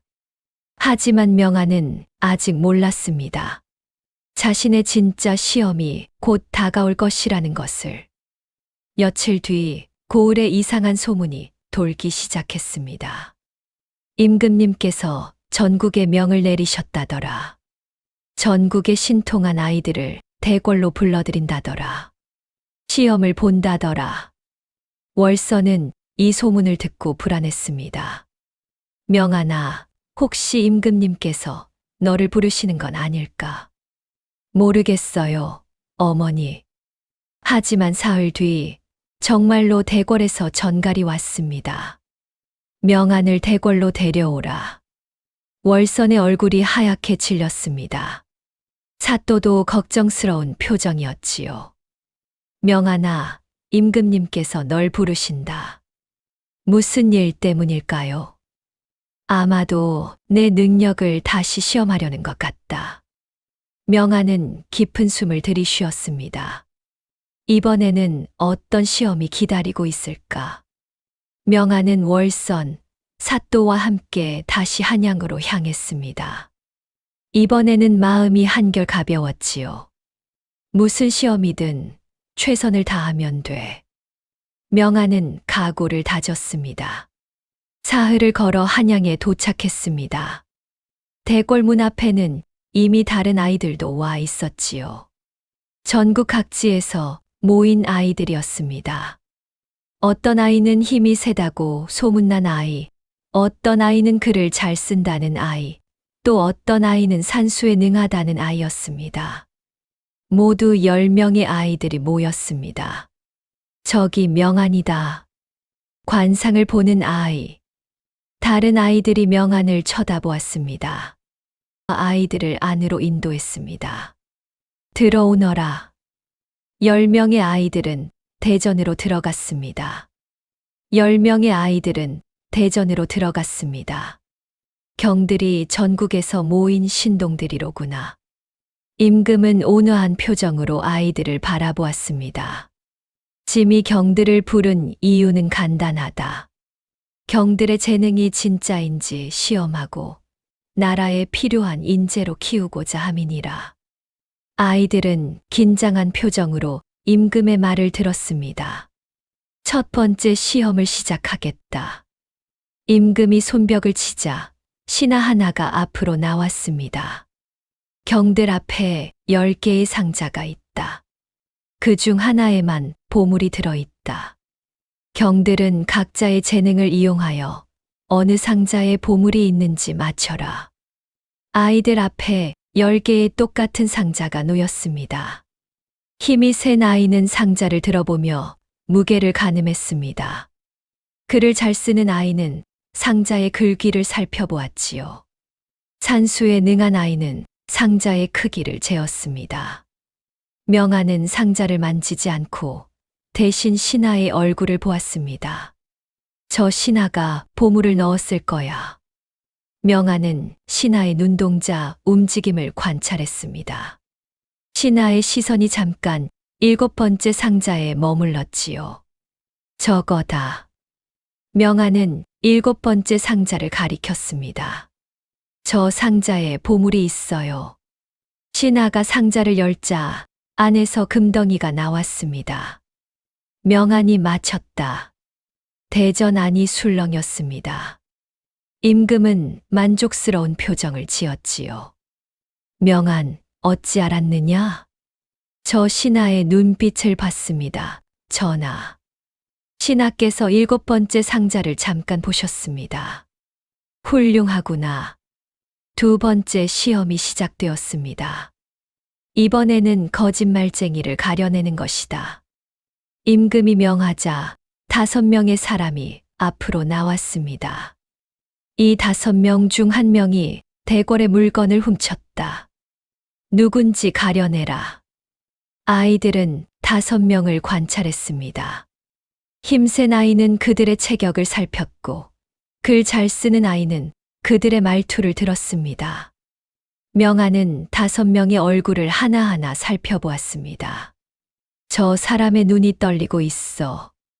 그리고 손이 계속 주먹을 쥐었다 폈다 해.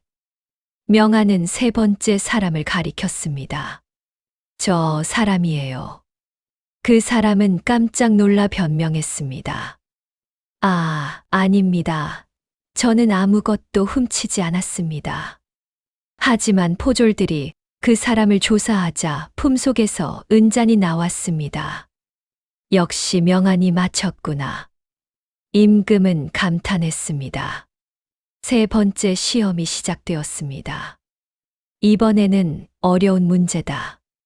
경들 중 누가 가장 충성스러운 마음을 가졌는지 가려내라. 이번에는 아이들이 서로를 관찰해야 했습니다. 아이들은 서로의 얼굴을 쳐다보았지요. 명아는 다른 아이들을 하나하나 살펴보았습니다.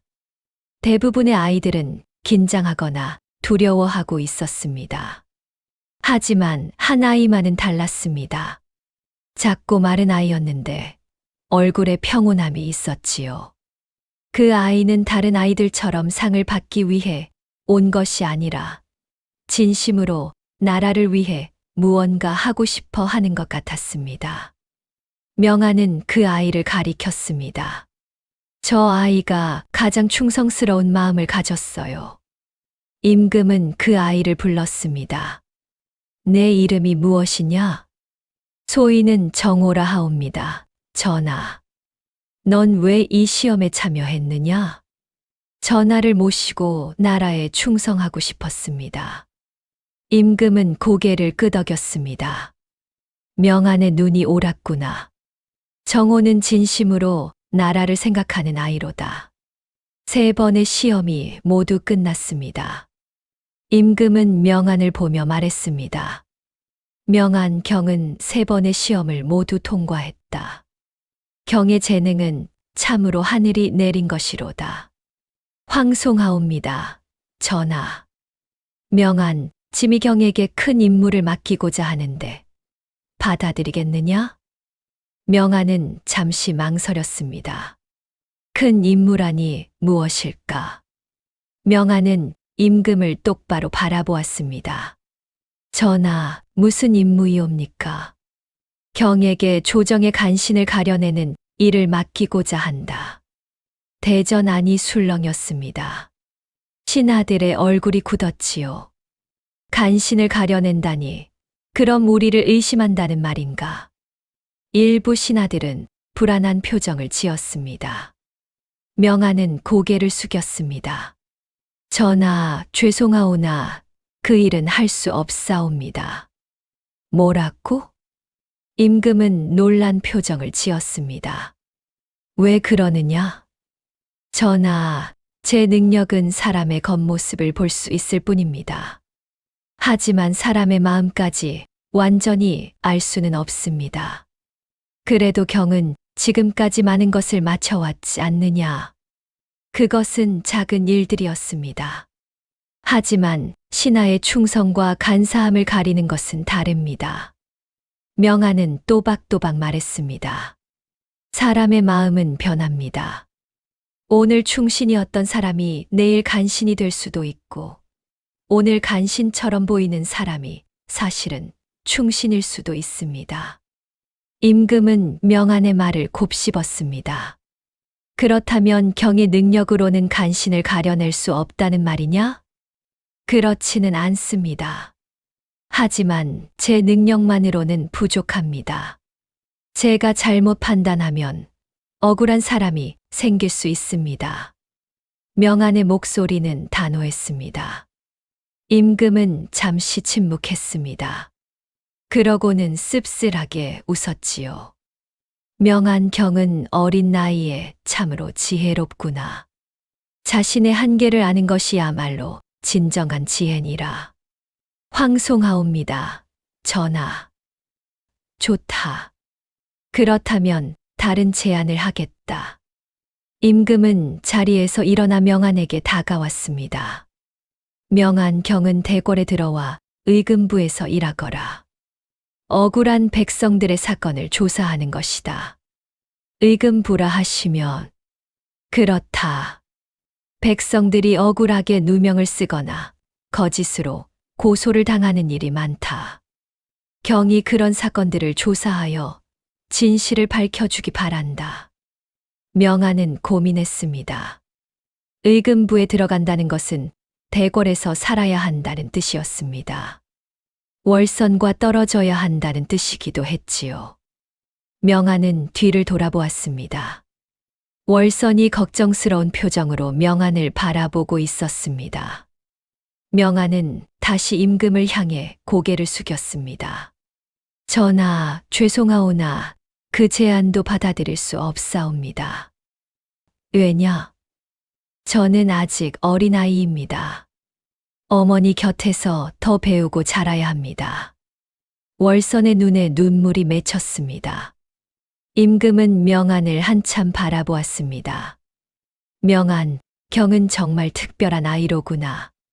권력도 명예도 마다하고 어미 곁을 택하다니.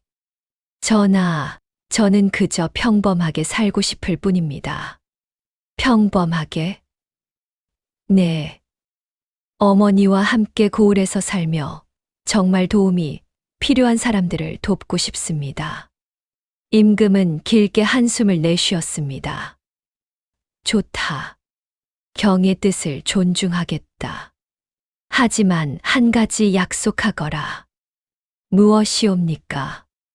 만약 나라가 경의 도움이 필요할 때, 그때는 짐을 도와주겠느냐? 명안은 고개를 끄덕였습니다. 그때는 기꺼이 돕겠습니다, 전하. 좋다. 그렇다면 경을 의금부 난관으로 임명하겠다. 하지만 대궐에 머물 필요는 없다. 고을에서 지내되 필요할 때만 한양으로 오면 된다. 감사하옵니다, 전하. 임금은 명안에게 관복과 관인을 내렸습니다. 이것을 받거라. 이제 경은 조정의 관리다. 명안은 관복과 관인을 받았습니다. 비록 8살에 불과했지만 명안은 이제 조선의 관리가 된 것이었지요. 대전을 나오자 월선이 명안을 꽉 껴안았습니다. 얘야, 잘했다. 어미 곁을 택해 주어 고맙구나. 어머니, 저는 어머니와 함께 있고 싶어요. 나도 그렇단다. 사또도 명안의 머리를 쓰다듬었습니다. 명안아, 넌 정말 훌륭하다. 어린 나이에 권력을 마다하다니. 나으리, 저는 그저 제가 할 수 있는 일을 하고 싶을 뿐이에요. 사또는 미소 지었습니다. 그 마음을 잃지 마라. 명안 일행은 다시 고을로 돌아왔습니다. 이번에는 명안이 의금부 난관이라는 소식도 함께 전해졌지요. 고을 사람들은 놀랐습니다. 8살의 관리가 되다니. 명안이는 정말 대단한 아이야. 하지만 명안은 예전과 똑같이 살았습니다. 월선과 함께 작은 집에서 살며 필요한 사람들만 조용히 도왔지요. 명안이 고을로 돌아온 지 석 달이 지났습니다. 명안은 평화롭게 살았지만 어느 날 한양에서 급한 전갈이 왔습니다. 명안을 즉시 한양으로 데려오라. 사또가 다급히 명안을 찾아왔습니다. 명안아, 임금님께서 급히 널 부르신다. 무슨 일이옵니까? 큰 사건이 터졌다. 왕자 중 한 명이 영모를 꾸몄다는 고변이 들어왔다고 한다. 월선의 얼굴이 하얗게 질렸습니다. 영모라니 그건 너무 위험한 일이 아니옵니까? 그래서 임금님께서 명안을 부르신 것이다. 명안의 눈으로 진실을 가려달라고. 명안은 깊은 숨을 들이쉬었습니다. 알겠습니다. 가겠습니다. 명안, 월선, 사또는 급히 한양으로 향했습니다.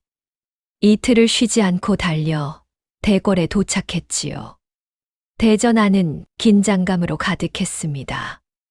임금의 얼굴은 어두웠고 신하들도 모두 침통한 표정이었습니다. 명안이 왔느냐? 예, 전하.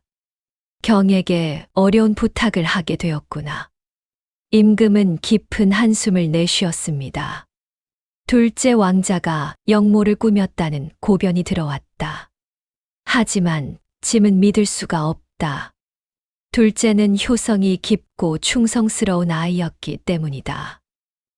전하, 명안 경이 둘째를 보고 진실을 가려다오. 정말 영모를 꾸몄는지 아니면 누명인지. 명안은 고개를 끄덕였습니다. 최선을 다하겠습니다, 전하. 이윽고 둘째 왕자가 대전으로 끌려왔습니다. 25살의 젊은 왕자였는데 얼굴은 창백했지만 눈빛만은 또렷했지요. 아바마마, 소자는 결백하옵니다.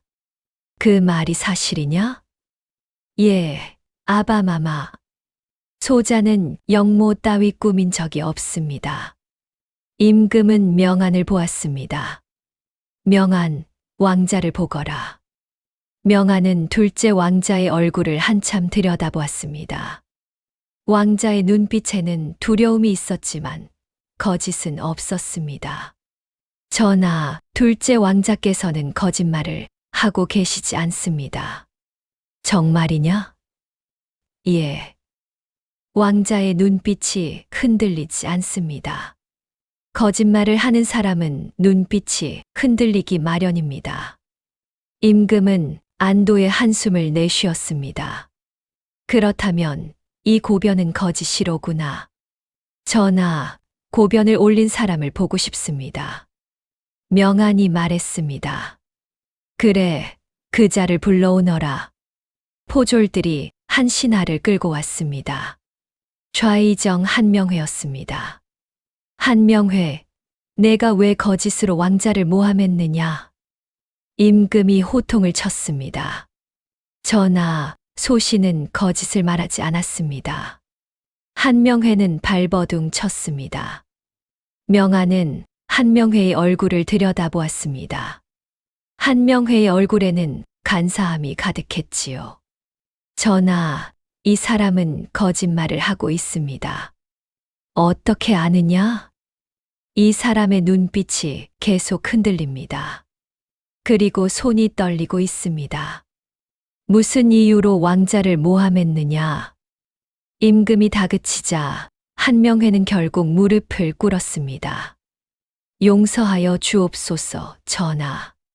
소신은 왕자를 제거하고 제 사람을 왕세자로 삼으려 했습니다. 대전안이 술렁였습니다. 이 역적 같은 놈. 임금의 얼굴이 붉게 달아올랐습니다.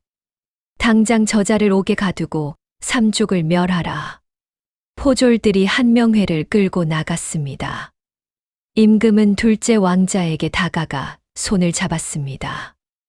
용서하거라. 아비가 널 의심했구나. 아바마마. 왕자는 눈물을 흘렸습니다. 임금은 명안을 돌아보았습니다. 명안, 경 덕분에 짐의 아들을 구했다. 어찌 이 은혜를 갚아야 할지 모르겠구나. 전하, 저는 그저 진실을 말했을 뿐입니다. 경은 참으로 귀한 인재로다. 임금은 명안에게 큰 상을 내렸습니다. 은자 500냥과 함께 고을의 집과 땅을 하사했지요. 명안과 월서는 대전을 나왔습니다. 얘야, 이제 우리는 평생 걱정 없이 살 수 있겠구나. 네, 어머니. 그런데 저는 이제 조용히 살고 싶어요. 조용히? 네. 이 일을 마지막으로 저는 사람들을 보지 않을 거예요. 월서는 명안을 안타깝게 바라보았습니다. 왜 그러느냐? 제 능력이 사람들을 구하기도 하지만 사람들을 두렵게 만들기도 해요. 저는 이제 평범하게 살고 싶어요. 월서는 명안의 뜻을 존중했습니다. 알겠다, 얘야. 내가 원하는 대로 하거라. 명안은 고을로 돌아온 뒤 임금이 하사한 집으로 이사했습니다. 넓은 마당과 기와 지붕이 있는 큰 집이었지요. 월서는 처음으로 제대로 된 집에서 살게 되어 기뻤습니다. 얘야, 이제 우리도 떳떳하게 살 수 있겠구나. 네, 어머니. 명안은 그날 이후로 사람들을 만나지 않았습니다. 누가 찾아와도 문을 열어주지 않았지요. 명안이 집에만 틀어박혀 있다더라. 왜 그러는 걸까? 사람들은 의아해했습니다. 하지만 명안은 자신의 선택이 옳다고 믿었습니다. 이제는 평범하게 살고 싶어. 명안은 매일 마당에서 책을 읽었습니다. 사또가 가져다 준 책들이었지요. 사서삼경, 역사책, 시집. 명아는 책을 통해 세상을 배웠습니다. 어느 날 사또가 찾아왔습니다. 명아나, 요즘 어떻게 지내느냐? 나으리, 잘 지내고 있습니다.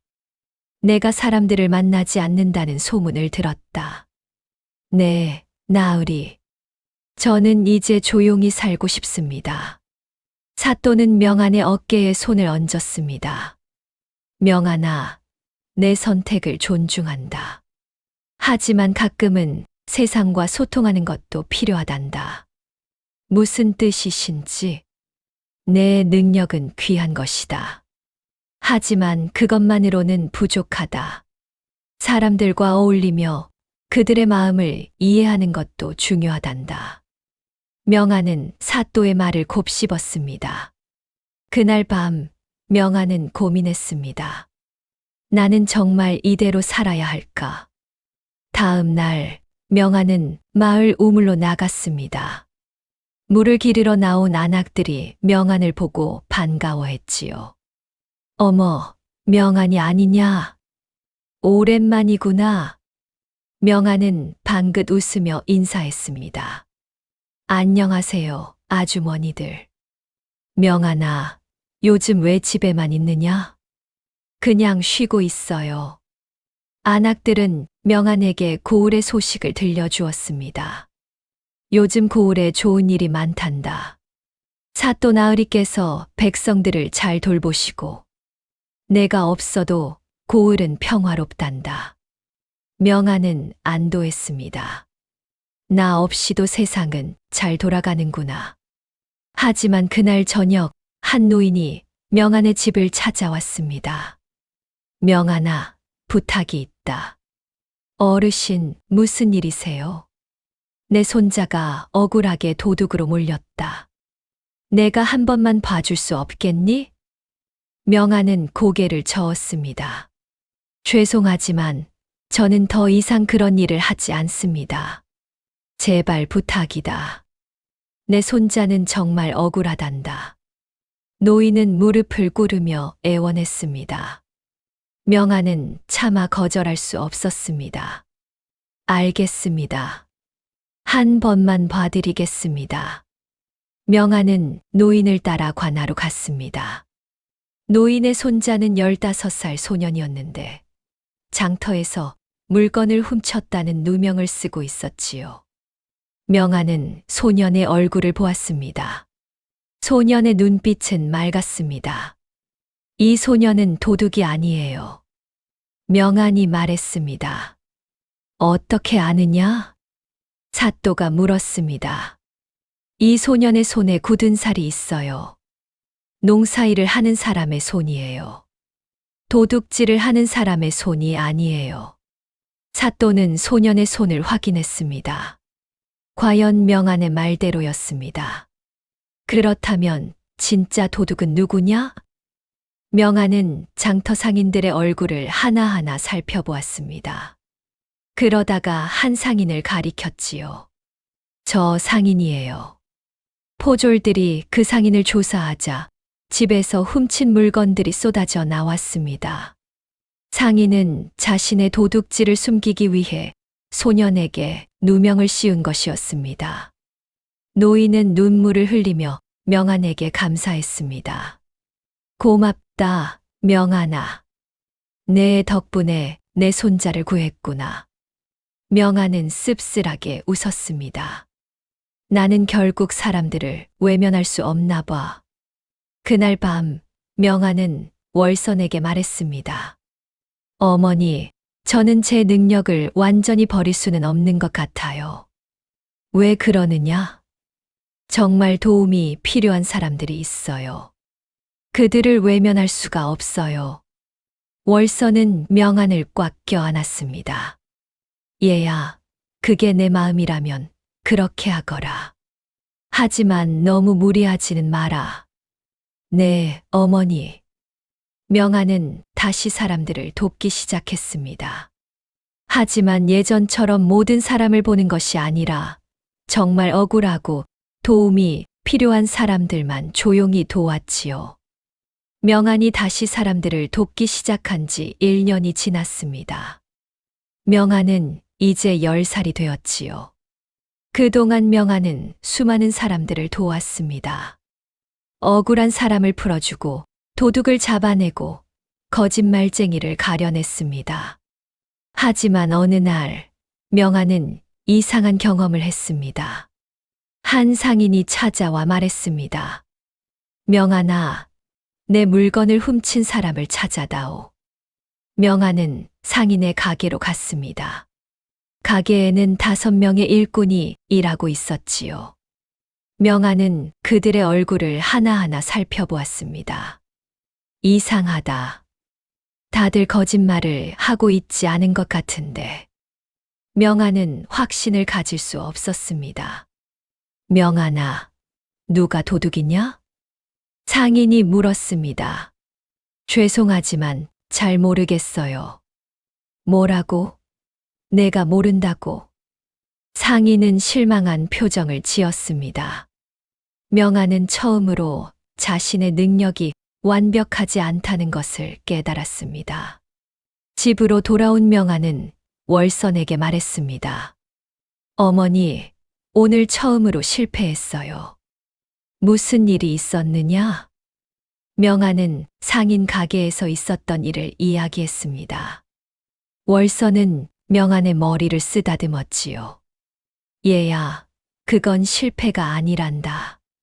그럼 뭐예요? 내가 더 성장하고 있다는 증거란다. 무슨 뜻이에요? 명안아, 너는 지금까지 사람의 얼굴만 봐왔다. 하지만 사람은 얼굴만으로 판단할 수 없어. 월선은 계속 말했습니다. 사람의 마음은 복잡하단다. 겉으로는 거짓말을 하는 것처럼 보여도 사실은 진실을 말하는 경우도 있고, 겉으로는 진실을 말하는 것처럼 보여도 사실은 거짓말을 하는 경우도 있지. 명안은 고개를 끄덕였습니다. 그럼 어떻게 해야 해요? 얼굴만 보지 말고 그 사람의 행동과 말, 그리고 상황까지 모두 봐야 한다. 명안은 월선의 말을 깊이 새겼습니다. 다음 날 명안은 다시 상인의 가게로 갔습니다. 이번에는 얼굴만 보는 것이 아니라 일꾼들의 행동을 관찰했지요. 1시간이 지났습니다. 명안은 한 가지를 발견했습니다. 일꾼들 중 한 명이 자꾸 창고 쪽을 쳐다보고 있었습니다. 명안은 창고를 조사했습니다. 창고 구석에 숨겨진 물건들을 발견했지요. 이 일꾼이 도둑이에요. 명안이 말했습니다. 상인은 깜짝 놀랐습니다. 정말이냐? 일꾼은 결국 자백했습니다. 명안은 깨달았습니다. 내 능력만으로는 부족하구나. 관찰과 생각이 함께 있어야 해. 그날 이후로 명안은 더욱 신중하게 사람들을 도왔습니다. 얼굴만 보는 것이 아니라 행동과 말, 상황까지 모두 살폈지요. 명안의 능력은 더욱 정교해졌습니다. 어느 날 사또가 찾아왔습니다. 명안아, 너는 이제 진짜 관상가가 아니구나. 무슨 뜻이신가요? 나으리? 관상가는 얼굴만 본다. 하지만 너는 사람 전체를 본다. 그게 바로 진짜 지혜란다. 명안은 방긋 웃었습니다. 그해 겨울, 고을에 큰 눈이 내렸습니다. 명안은 마당에 앉아 눈을 바라보았지요. 하얀 눈이 세상을 덮고 있었습니다. 사람도 눈처럼 깨끗한 마음을 가질 수 있을까? 명안은 생각했습니다. 그리고 깨달았지요. 사람은 완벽하지 않아. 누구나 실수하고 거짓말하고 욕심을 부려. 하지만 그래도 대부분의 사람들은 선하게 살려고 노력해. 명안은 사람들을 더 이상 의심하지 않기로 했습니다. 대신 믿어주기로 했지요. 어머니, 저는 이제 알 것 같아요. 무엇을 알았느냐? 제 능력의 진짜 의미를요. 제 능력은 사람을 의심하라고 준 게 아니라 사람을 이해하라고 준 거예요. 월서는 눈물을 글썽이며 명안을 껴안았습니다. 얘야, 내가 이렇게 훌륭하게 자라다니. 명안은 그날 밤 깊은 잠에 빠졌습니다. 꿈속에서 명안은 수많은 사람들을 보았지요. 웃는 얼굴, 우는 얼굴, 화난 얼굴, 슬픈 얼굴.